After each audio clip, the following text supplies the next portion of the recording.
आप सभी भाई-बहनों का आध्यात्मिक ऑक्सीजन की ज्ञान संदेश कक्षा में एक बार फिर स्वागत है। कल की चर्चा में हमने बात रखी थी प्रसाद शब्द के ऊपर, जिसको हमने धर्म से जोड़ा था, सात्विक स्थिति से जोड़ा था। यानी कि परमात्मा को अर्पित करने के बाद भोजन को, चाहे पदार्थ हो, जीवन में कोई भी स्थिति को स्वीकार एक सात्विक भाव से किया जाता है।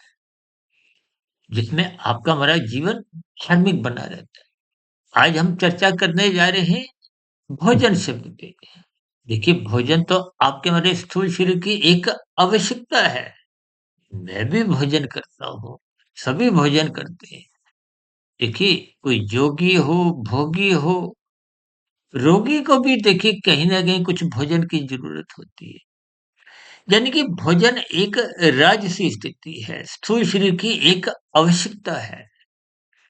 लेकिन ये सभी स्थितियाँ जब धर्मानुसार हम लेते हैं, देखिए भोजन में जब आप कोई भी ऐसी वस्तु जो शास्त्र मना करते हैं, ग्रहण नहीं करनी होती। जब भोजन के लिए आप किसी अन्य जीव को पीड़ा मत दो। आजकल तो लोग देखिए मांसाहार भोजन का जो सेवन करते हैं, उसको भले ही कानूनी रूप में कोई दंडमय स्थितियाँ ना भी बनती हों, लेकिन शास्त्र विरुद्ध वो स्थितियाँ आपका हमारा पाप कर्मों का क्रमशः बिगाड़ती हैं। इसलिए हम सभी भाई-बहनों को भोजन में सात्विकता बनाए रखने के लिए शास्त्रों के अनुसार उस भोजन को ग्रहण करना है। यानी कि भोजन प्राप्त करने के लिए आपको कृत्य भी करनी है, पुरुषार्थ करना है। किसी भी पुरुषार्थ में किसी अन्य जीव की हिंसा नहीं करनी, किसी अन्य मनुष्य को पीड़ा नहीं देना, किसी ऐसी स्थिति में जिससे प्रकृति के वातावरण में दोष आए, उन सभी स्थितियों से बचना है। और भोजन में आप उचित स्थितियाँ केवल ऊर्जा के दृष्टिकोण से लें। कभी-कभी हम भोजन में देखिए स्वाद की दृष्टिकोण से कुछ अमर्यादित स्थितियों में घिरने लगते हैं।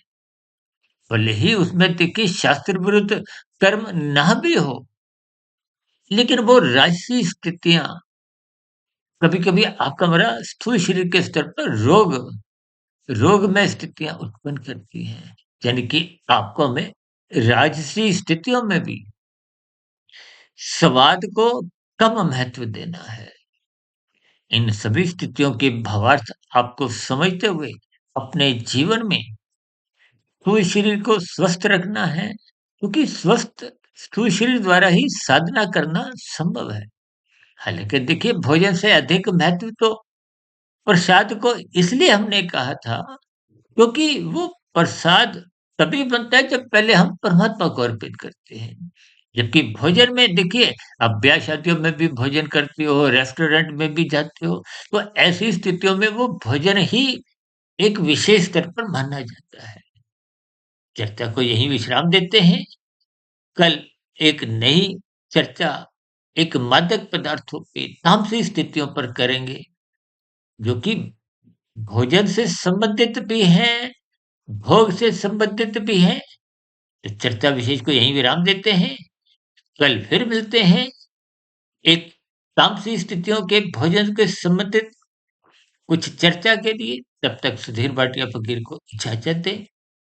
वीडियो विशेष को सुनने के लिए आप सभी भाई-बहनों का बहुत-बहुत धन्यवाद।